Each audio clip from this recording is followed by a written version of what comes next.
You know it's VEDA when you can definitely tell that I have softboxes.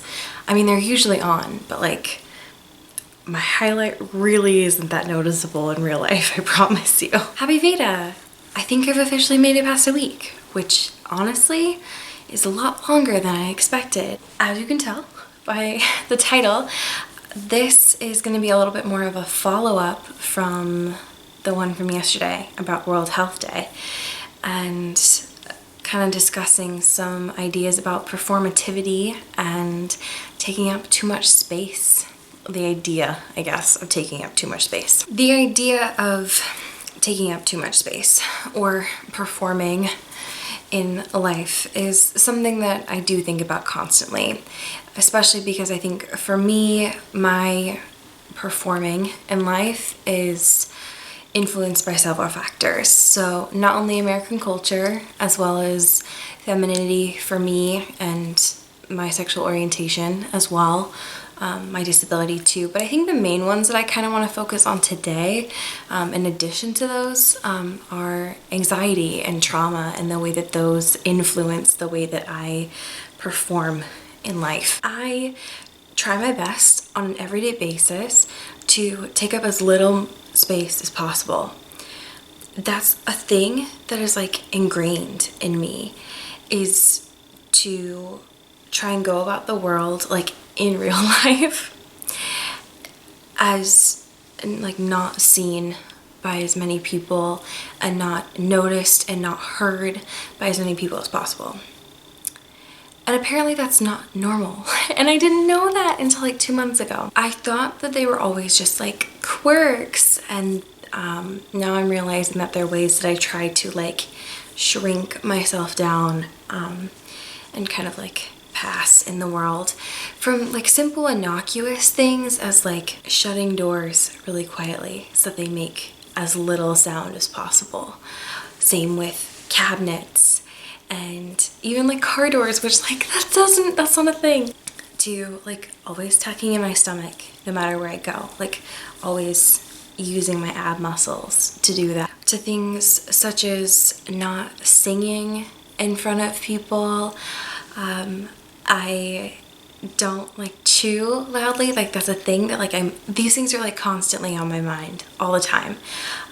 To when I was younger, I trained myself not to breathe loudly, like I can breathe silently. To things such as not talking about myself, ironic because here I am, but in like real life when I'm out with people, like just asking them questions, getting to know them and not bringing myself into the conversation. To things like adjusting the cadence of my voice, which I notice I do hear a lot. So, and I don't know, I guess that's more like a personal choice out of all of them, but it's like this is my nice, soft, pretty delicate voice and stuff, whereas if you are able to enjoy my podcast, it's just like me screaming all the time. I think about all these things all the time. They're constantly on my mind. Like if you were like looking through my eyes and saw my point of view, like right here would be like an ongoing like checklist of them all the time.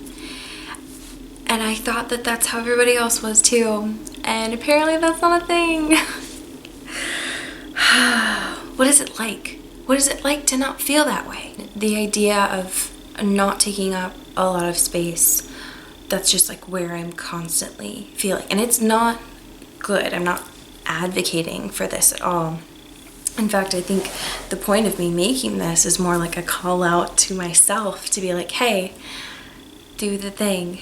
Be unapologetic about who you are and be okay with where you are at. Almost a year ago now, I got a tattoo that is a quote from one of my favorite novels, which is The Lover's Dictionary by David Levithan, and it literally is like on my forearm. This is gonna be a horrible image, sorry, but like it says unabashedly. I put it on my arm as a reminder to tell myself, I guess this is just a reminder to myself And a reminder to anybody else that also does this, that one, it's normal.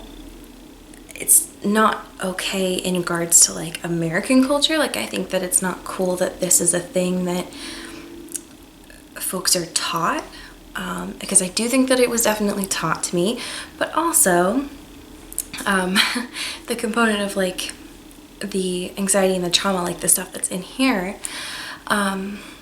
I don't know. I think that it's also just stuff that's interesting to discuss with other people. If you do any of these things, or if you do things that are similar to this about like trying to shrink yourself down or how you perform in life, share them if you are comfortable, because I'm interested.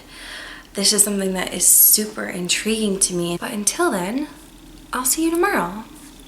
Have a good one. Also, I changed my drink. Look, it's so cool. It's from Hawaii.